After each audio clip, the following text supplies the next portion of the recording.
Let's learn the rules of Daggerheart together. This is part 1 in this series, and keep in mind, this is just the playtest information that's getting released right now, so everything that I am saying is prone to change. But if you are looking at playtesting Daggerheart, learning these rules will probably be helpful. So let's start with the most important mechanic in all of Daggerheart, the Duality dice. If you've played Dungeons & Dragons, you're familiar with having to roll a d20 to determine the success or failure of almost everything you do. And in Daggerheart, it's not that different, except you use 2d12s. One of the most important things you can do is make sure that your 2d12s look very different from each other, because one of your d12s is going to represent your hope die, and the other is going to represent your fear die. When players attempt an action in Daggerheart, almost every time they are going to roll both of their Duality dice. When rolling, there are two things you need to note. 1, the total between the two dice, and 2, which of the Duality dice, hope or fear, rolled the highest. Just like in a lot of other TTRPGs, things that you want to accomplish in Daggerheart have difficulty levels. Whether you succeed is based off of the total of the two dice rolled together. But how well you succeed might be influenced by which of the two dice rolled the highest. In Daggerheart, like a number of other TTRPGs, there are varying degrees of success. A critical success is obviously the highest, and that is when the two dice roll the same number. Any number, even if both are 1s, that is still a critical success. The second best result is a success with hope.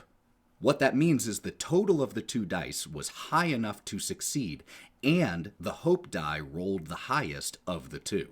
When this happens, not only do you succeed with what you were attempting to do, you also gain a hope. Hope is a resource that players can spend to do different things in Daggerheart.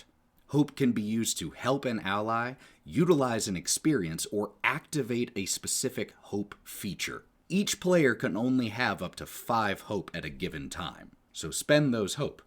The next result down is a success but rolling with fear.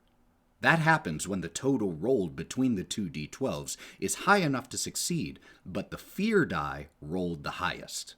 When this happens, two things occur. First of all, you do succeed, but there's a consequence or a complication.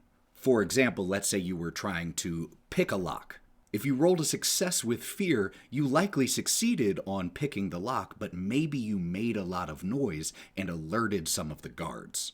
Success with a complication. The second thing that happens when you roll a success with fear is the GM gets a fear point. Just like hope is a resource that players can spend, fear is a resource that the GM can spend. There are lots of things that the GM can spend fear on. These range from counting down a countdown by 1, interrupting the PCs to take an action, clearing a condition, ending an effect, taking advantage on a roll. Lots of different things. In other words, when you roll fear, you give the GM a resource to be used against you. So we've had critical success, success with hope, success with failure. The next down on the list is failure with hope. What that means is the 2d12s did not roll high enough to succeed, but the hope die rolled the highest of the two. In this situation, it is still a failure. You didn't achieve what you were trying to achieve. You did not succeed at picking that lock. But on the upside, you get a hope point. And the worst possible result is a failure with fear, when the number on the d12s isn't high enough to succeed and the fear die rolled the highest. Not only did you fail, but there's an additional consequence up to the GM's discretion, and the GM gets a fear token. One thing to note, the GM can have up to 10 fear saved at a given time, and both hope and fear roll over from session to session. And the GM collects a fear every single time any player rolls, and the fear die is the highest of the two. So the GM will probably be accumulating these fear tokens pretty quickly and therefore spending them just as quickly. So that's a quick look into the first and most important mechanic of Daggerheart, the Duality dice. Stick around for part 2 as we delve further into the rules of Daggerheart.